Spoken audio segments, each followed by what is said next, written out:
This week, Carlo joins us to break down the news of the world hacking scandal. Windows 8 can run Xbox games. We're going to talk about that. We'll tell you why Netflix's new pricing scheme isn't so bad as everyone first thought. And we're going to parse through the latest Amazon tablet rumors all this week on Tech Weekly. Tech Weekly, episode 54. It's Saturday, July 16th, 2011.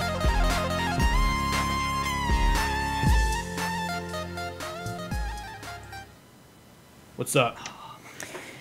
First off, if you join us live, you watched us, well, you didn't actually watch us, but you heard us setting up pbcasttv, and that's courtesy of Smoothie XL in the chat room. Thank you, Smoothie. He sent us a donation and asked us to register that domain. So if you go to pbcast.tv, it will now redirect to our website, and pretty soon, if you go to like some of our subdomains, those will work as well. So Jeff, how you doing today? Doing pretty good. Carlo's joining us from twitter.com/Carlo Brown via the UK. Carlo, how are you? Usual. So let's go ahead and talk about our first news story. And I figured Carlo's on here pretty much every week, and I thought it would be great to get his opinion on this because, as I understand, this has been a much bigger story in the UK than it has been here in the US. So Jeff, News Corp is owned by Rupert Murdoch, the guy who recently launched the Daily. We talked about the Daily launching the first kind of magazine-centric daily subscription model for the iPad. He owns a bunch of different news corporations, including some notable ones here in the U.S. He owns IGN, the people who... Wait, is it IGN? Yeah, the people who do the gaming stuff. He owns Fox News, a couple other newspaper, magazine kind of deals. But... So News Corp and News of the World is pretty big in the UK, and the article that Jacob's actually showing is one of their top executives resigned the other day. But essentially, News Corp was they were found out, I guess, about a couple of years ago. And Carlo, you may be able to explain this better. They've been doing these phone hacking, and they've been using what I would call. It's one of the things where. I don't know, Carlo. Can you give us like an inside look at what was going on with the phone hacking with News Corp? To be honest, I try not to pay much attention to this, but from what I can tell, it's to do with when the police are trying to get evidence if they think someone's up to some funny business or something, they can get into your phone to get information like where you are or if you're up to any funny stuff, that kind of thing. And I think possibly someone got their phone hacked into, was innocent or something, and I think that's where it all came from. And I think it comes from News Corp and mostly News of the World trying to get the first scoop. I mean, you see that a lot in, well, just coming from, my example, from a lot of different websites or news organizations in the U.S. I'm sure it's the same in the U.K. You want to be the first person to break this story. And over I think it's been like 2 or 3 years that this has been going on.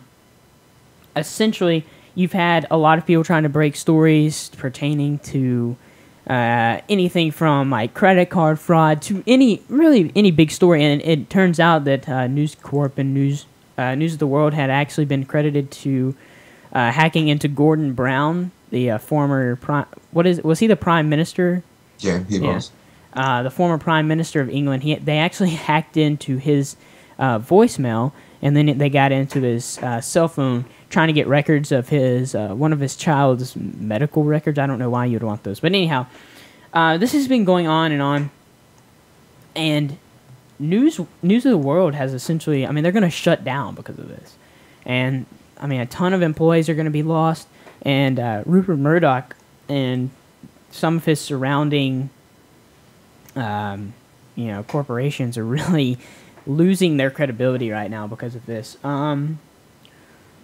Also, particularly with this newspaper, it's a good riddance because I never liked Rupert Murdoch, to be honest. I really don't like him either. I don't just basing my stuff off the Daily, but it's a bit dark here.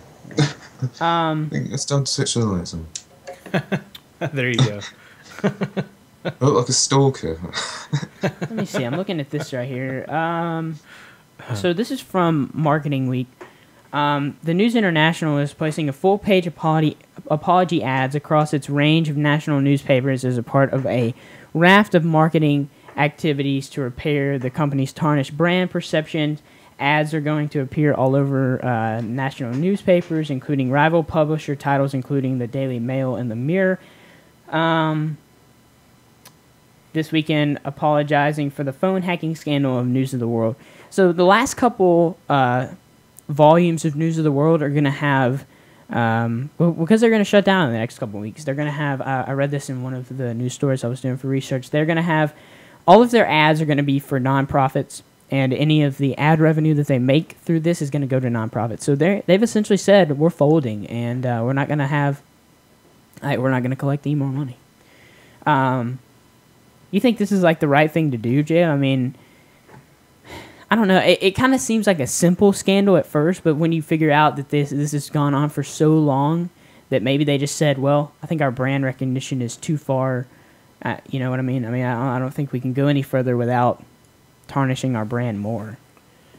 Yeah, I don't know. They're just kind of, you know. It's a weird situation because, like, we learned about this because here in the U.S., this hasn't been very big. But I understand in the U.K., like, this has gone on for a while. Like, maybe some of them have been leaked and they've said, well, they've been hacking. But it turns out there's a ton of hacks, and honestly, they're not that sophisticated. It's just getting into people's voicemail. Like, they would call somebody to tie up the voicemail, and then they would get into it some other way. I mean, it's pretty like elementary hacking going on. It's not like LulzSec or anything. You know, it's just. Well, they got up to some funny business, and now they're trying to cover themselves, and the paper has to shut down as a result of it. Yeah, and I don't know. I mean, any credibility that I really had for Rupert Murdoch, I don't have like that much wrong with him, but I've always, you know, kind of. No, I don't like him at all. Yeah, I haven't really liked him either. But anyway, I thought we would cover that because it's just kind of an interesting story. Our next story here is a very intriguing one, and it has to do with Windows 8. And whoops, let me see if I can go back to that. There we go. And this is coming from a source. I actually grabbed this from the original source. I read about this a while ago about Windows 8 and supposedly something been leaked where some code or something where they discovered that there's a possibility that you can use Xbox discs and play them on a Windows PC. So basically, you're playing an Xbox game on a PC. And I think that's actually a mistake because a lot of people are going to end up selling their Xboxes if they've got an adequate enough PC rather than keeping their Xboxes. I know I certainly would. Indeed. You're right. This did break early in the week, and I thought it was a pretty big story, so we'd cover it. A couple different websites, I mean, this was just early, but have reported that the next version of Microsoft's PC operating system, Windows 8, will include the function to allow users to play Xbox 360 games on their PC. Interesting, Games for Windows Marketplace, the previous PC game portal from Microsoft, was integrated into Xbox.com. With rumors of the next Xbox system looming, how does this reflect Microsoft's plan for gaming going forward? Microsoft has not made an official statement yet about the feature. From two sources, the Xbox Live dashboard or the marketplace will be accessible through the PC. So, I think they pretty much merged the games for Windows and the Xbox Live was now merged together. So.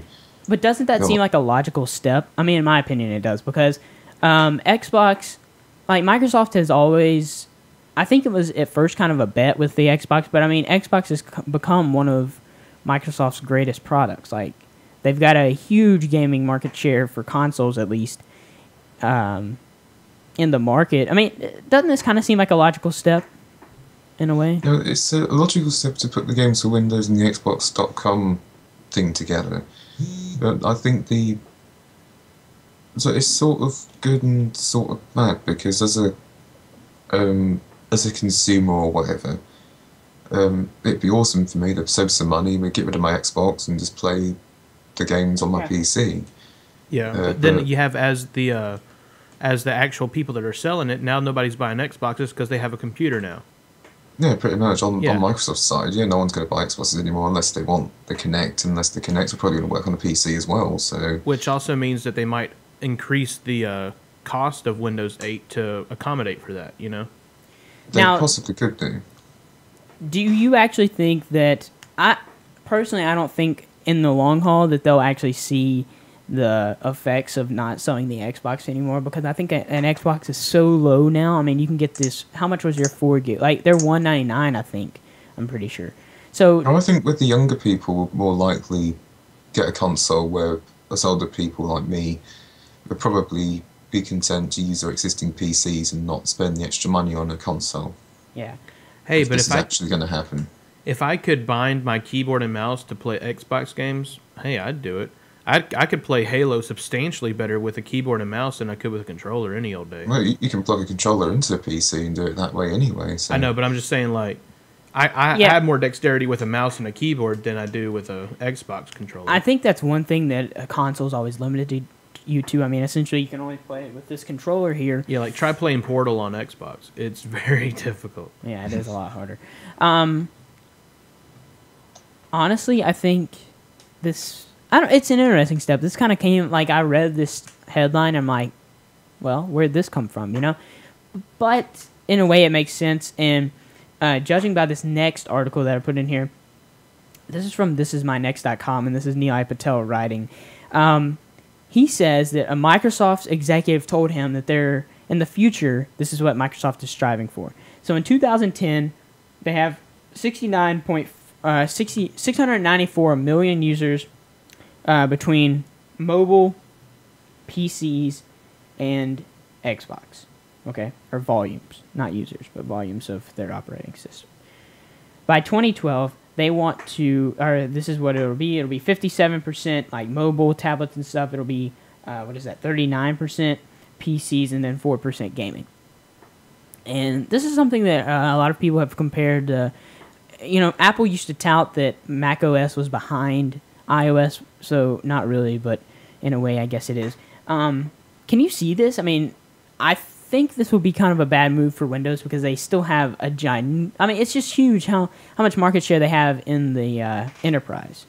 Well, also you got to look at the way that they're going right now is they're trying to go to software again. They were for a while only software, then they decided to jump in the hardware bandwagon.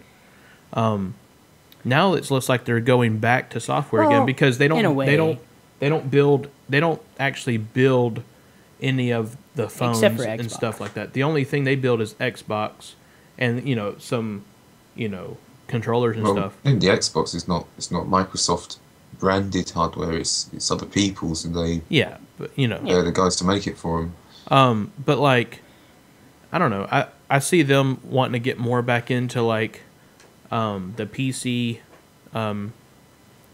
Get their foot real deep in that industry more, and with the mobile phone industry. And we have seen this set up a little bit because you see the Metro UI, I think they call it, on the Windows Phone 7.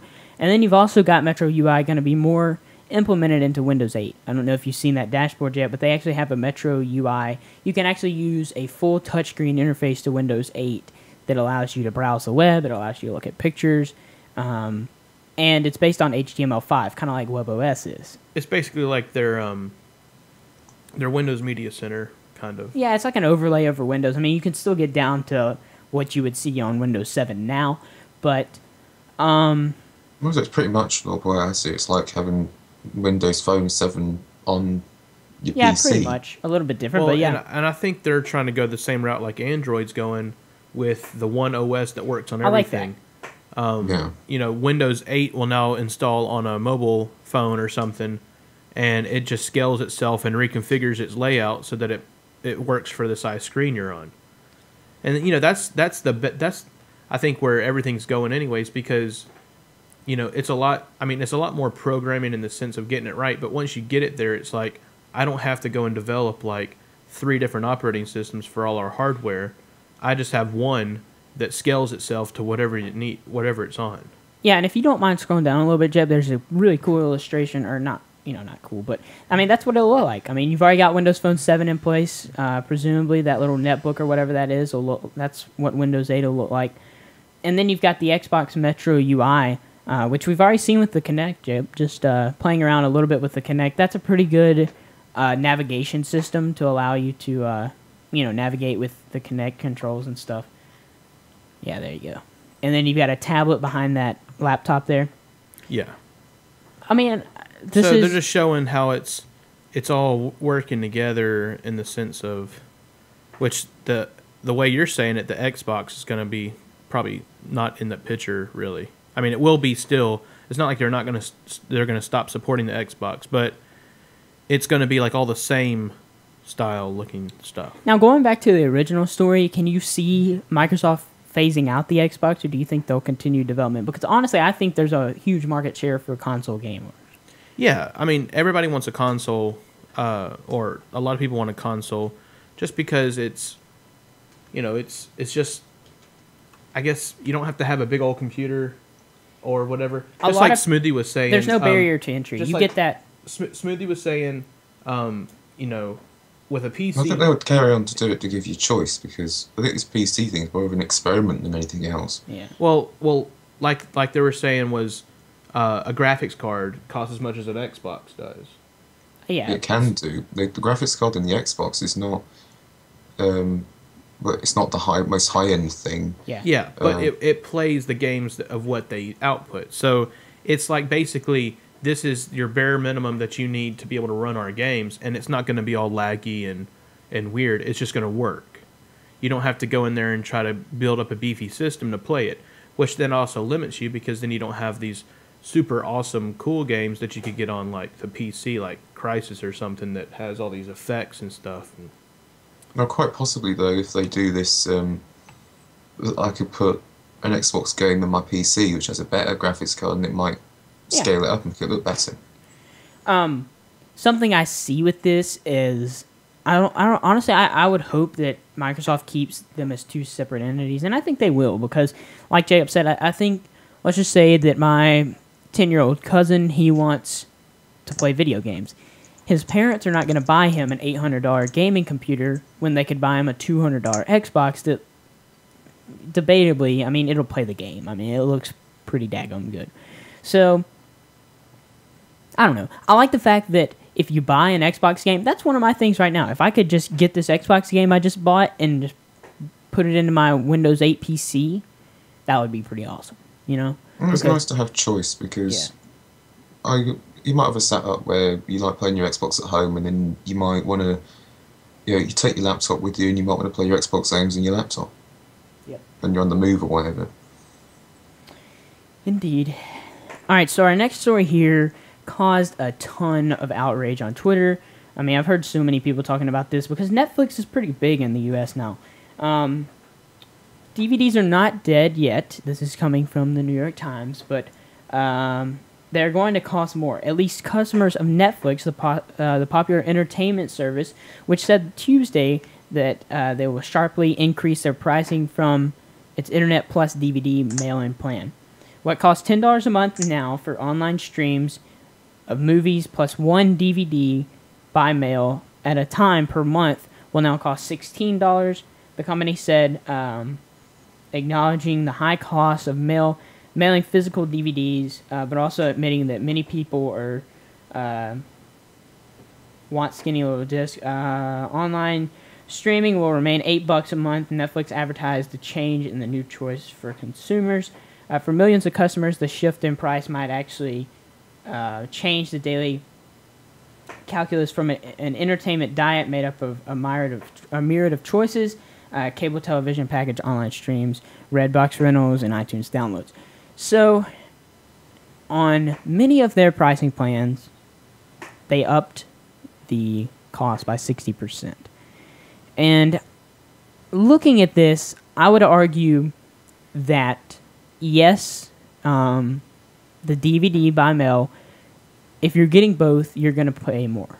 Would you not agree, Joe? I mean, that's pretty obvious. Yeah, there's more involved than just, which, I mean, there's a lot involved in the streaming too. You got servers you got to keep up and everything. Some people don't think about that. Now, I'm not a Netflix subscriber. One, because my parents don't like movies, or they're not big into movies. And I hate those I hate movies.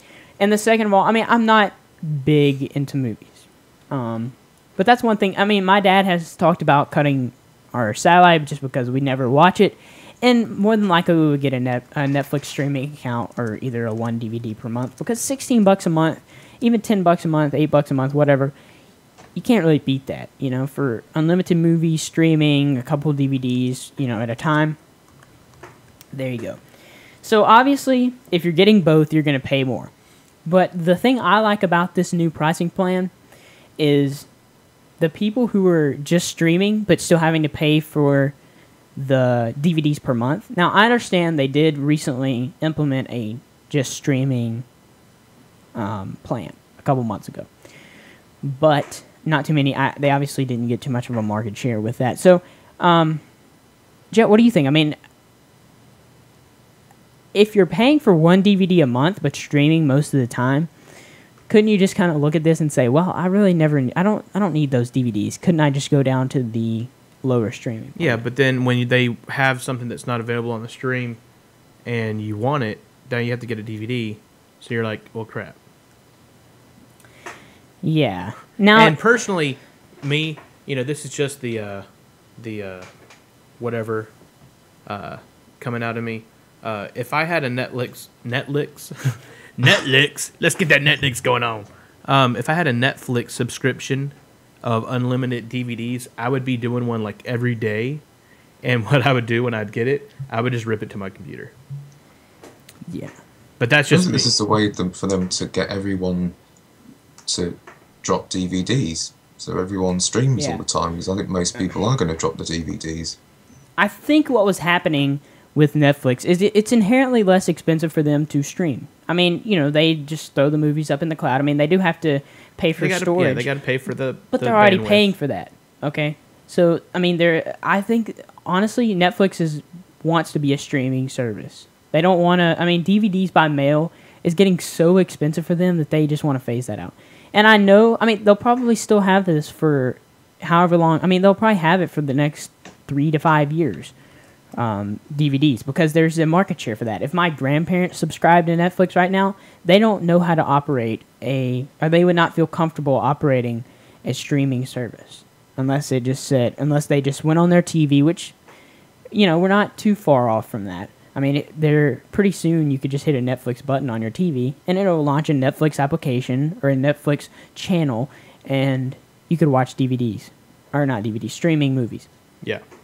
Now, I think in a way, and I've heard a lot of this from other Netflix subscribers, is they felt like that they were subsidizing people who were paying for multiple DVDs a month. Like Leo Laporte, for example, said he had a $40 package because he was getting like 5 or 6 DVDs a month, like 5 or 6 DVDs at a time. So once you send those back, you get 5 or something DVDs. And he said he never watched the DVDs. So he's subsidizing for other people the cost, you know, for them because they're never sending him DVDs. He said he had some since January. And I think that's the case with a lot of people. Yeah, they get them in. Like Smoothie was saying, you know, he gets one in and doesn't watch it a whole month. And granted, there's no late fees, but you don't get another DVD if you have that 1 DVD a month until you send another one back. Yeah. So, I don't know. I like I think if they can, and I know Ron Knights has said that the streaming service is subpar, but I think you just have to wait for a lot of the entertainment networks like, you know, Sony and a bunch of other movie providers to say, hey, we feel comfortable with you streaming. And honestly, I think if I was a DVD provider, I mean, come on. There's been a way to hack. I mean, come on. There's been a way to pirate DVDs for years. Like, I'm going to say, the way I see it is that they are trying to phase out the DVDs and get everybody to go to streaming, but they can't just drop the DVDs just like that. Yeah, they have to because phase there them are out. still people out there who like to use the DVDs, and if they just drop them, then they're going to lose a ton of customers. Yeah. Well, can you even like, if I hit the right one here, can you even like rent like a VHS tape anymore? I don't know. You can still do that with the capture cards, yeah. No, I mean like rent. I rent them, not here. I don't think you can I don't either. think you can anymore. So I think that's what it's going to end up coming out to be. But see, the thing is that it's easy to get rid of like a VHS tape for video because there's only one thing that goes on a VCR, and that's, there's only one thing that, you play those in is a VCR. Well, you can do multiple things in a CD-ROM, DVD burner, Yeah. So... Smoothly saying a VHS, what's that? And Ron put up a good point. I've watched some of his videos where he's talked about, hey, the streaming service is subpar. That's why I still have to have DVDs, because you can't get those new releases. But coming from a movie, let's just say that if Jacob and I own Sony Films or whatever they call that, what do you feel more comfortable in? Do you feel more comfortable in shipping out a DVD to every single person who wants to watch it? Or do you feel more comfortable sending it out in a flash video stream that can be protected? I mean, don't you think that there's more... I mean, people can steal a DVD copy just by ripping it to their hard drive. I mean, that's easy. I mean, if you're sophisticated enough, you could easily do that. Yeah. I mean, I think streaming is good in the future, and all you got to do is you got to provide, like, just one of those volumes to a server, and you're done. Yeah, and also... internet is getting there, but I don't think it's fully there yet to where we're gonna have to have They would lose a lot of customers if they went just streaming. So, because a lot of people on DSL, for example, I mean, our school has a pretty beefy network. We're talking 50 up and 50 down, but when you got so many people streaming on there, that Netflix quality can get pretty crappy. Yeah, and also some people are still on dial-up. I mean, I hate to say it, but I mean, that's just the way it is. Everybody can't get onto, high-speed internet. So, if until they have like a globally wide available internet, high-speed internet, which I think it's coming pretty soon. Hopefully. I really and truly think that it's just gonna, that's when it will happen.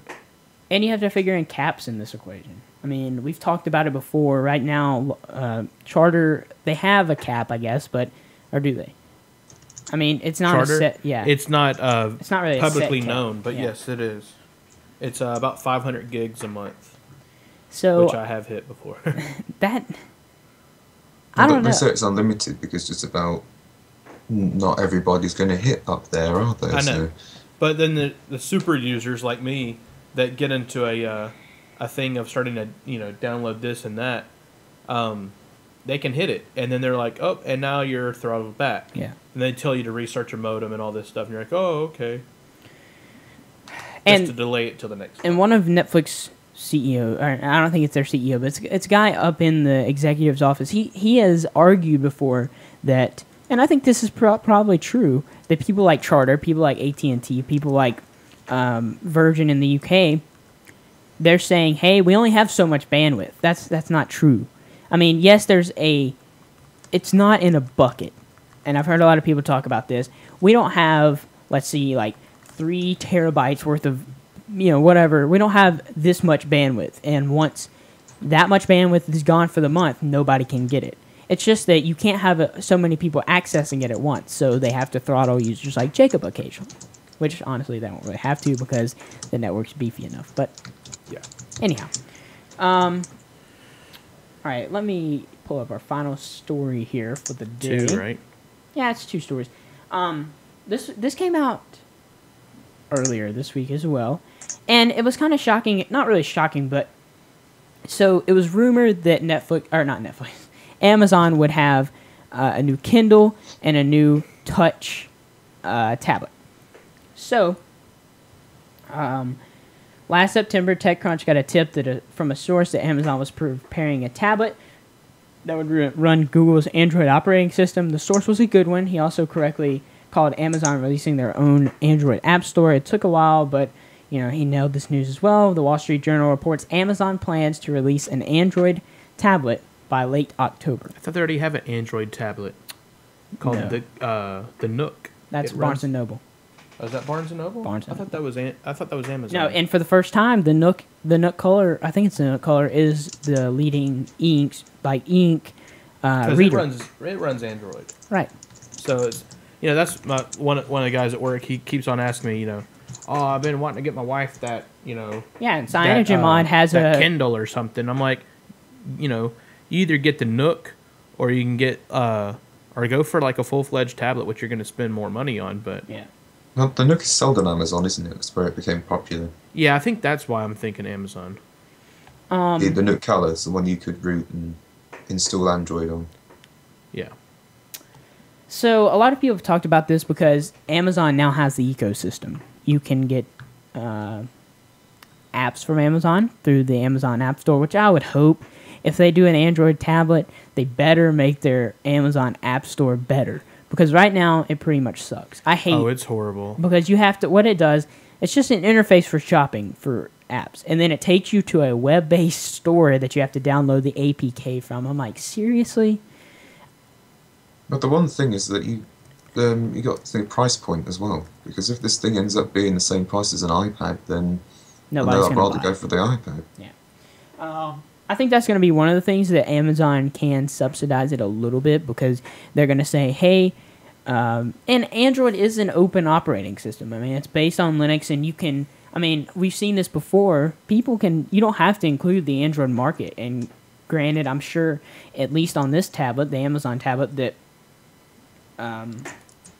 the App Store that it's based on will be the Amazon App Store, which kind of sucks in a way because I like the marketplace better. But if they improve it, I mean, what do you think about this, Jeff? Do you think this is the way that we want Android to go? I mean, obviously, you can do whatever you want. Like, we could download Android right now and make our own tablet and just say, hey, you can only use 5 apps. I mean, you can do that because Android is an open operating system. It's free, and you can do whatever you want with it. So, I mean, there's not really. Well, they could probably have both on it. Yeah. I mean, I think like the primary app store, that would be where they would go. But the key thing that a lot of people have been saying is Amazon now owns a music streaming service. You can rent DVDs, or not rent DVDs. You can stream movies. I mean, in a way, they're like almost. I mean, they almost have everything that Apple and iTunes has. Like you can buy music through Amazon's MP3 store. You can rent movies, like I said. And you can download apps through an Amazon-based store. So, I don't know. I'm not sure. I probably won't buy one just for the fact that it is Amazon. I don't know. I think anyone buys this basically want something like a Kindle, but a little bit more advanced. So, it'd be an in-betweeny. If you don't want a full-fledged Android tablet or necessarily an iPad, then this might be the one for you. Now, Carlo, is that where you see this going? Because we don't have specs yet. So I think that's pretty much where I see it going, yeah, okay. Because I don't think it's going to be anything too special, considering like Amazon's like pretty much the Kindle is their thing, and I think they want something that's a bit more advanced than the Kindle, but maybe not quite a fully fledged Android tablet. So it's an in-betweeny. Yeah. Alrighty. And our last story here comes from. This is my next as well. Just a quick stat I put in there. Android has now reached 130 million devices, so it's on 130 million devices, and they're growing by 550,000 activations per day. Oh, yeah. Now, activations, that has been debated before. That doesn't mean that they're selling 500,000 tablets and phones a day, but I mean, still, that's a pretty big number. And it's up from about 400 some odd thousand from WWDC, or not WWDC, Google I/O just in May. So, pretty big growth there. And it's good to see the Android ecosystem keep growing because, of course, we're going to get more development as there's more phones. So, hey, that's awesome. All right. Well, I guess that pretty much does it for this episode of Tech Weekly. Carlo, thanks for joining us once again. You can follow Carlo on Twitter, twitter.com/Carlo Brown. You can check him out in our chat room, Carlo Brown 174. He's usually there anytime we go live, and he is a contributor to the teenagehackers.com. Follow Jacob on Twitter, twitter.com/freakinhuge, FREAKHUGE, and JacobRoberts.me is his personal website. And then you can follow me on Twitter, twitter.com/ThatNickJones, and check me out, nickjones.me. One more time, pbcast.tv, place where you can go now. Yeah, Thanks and to Sweetie. we'll have the subdomains working pretty soon. Yeah. And I would ask you guys to stay tuned to the stream. We 24/7 live stream is back now since we got all of our Ethernet cables worked out. And then finally, we've got some live coverage coming up in September. Jacob and I have started planning for. We're going to be coming live to you from Maker Faire 2011 from Atlanta. So, not sure what we're going to do about Tech Weekly. I haven't really thought about that yet. So, I don't know if we'll do an on-site Tech Weekly or just on-site coverage. I don't know yet. We'll work that out. And stay tuned to pbcasttv.com/newsletter. I would ask you to subscribe. The newsletter goes out every Monday morning about 9 a.m. Central Time. So that kind of details what's coming up in the future, what's coming up in the week, and just some thoughts I'd like to share with you guys. Kind of our personal, in the loop kind of deal that you don't get on our blog or on Twitter, Facebook, or Google Plus or anywhere else. And one more thing. Thank everybody for joining us in the live chat room, live.pbcasttv.com. We do shows all throughout the week, and you can check out all of those show times on our website, pbcasttv.com. So until next time, I'm Nick Jones. I'm Jacob Roberts. I'm Carlo, as always. This has been another episode of Tech Weekly. Peace.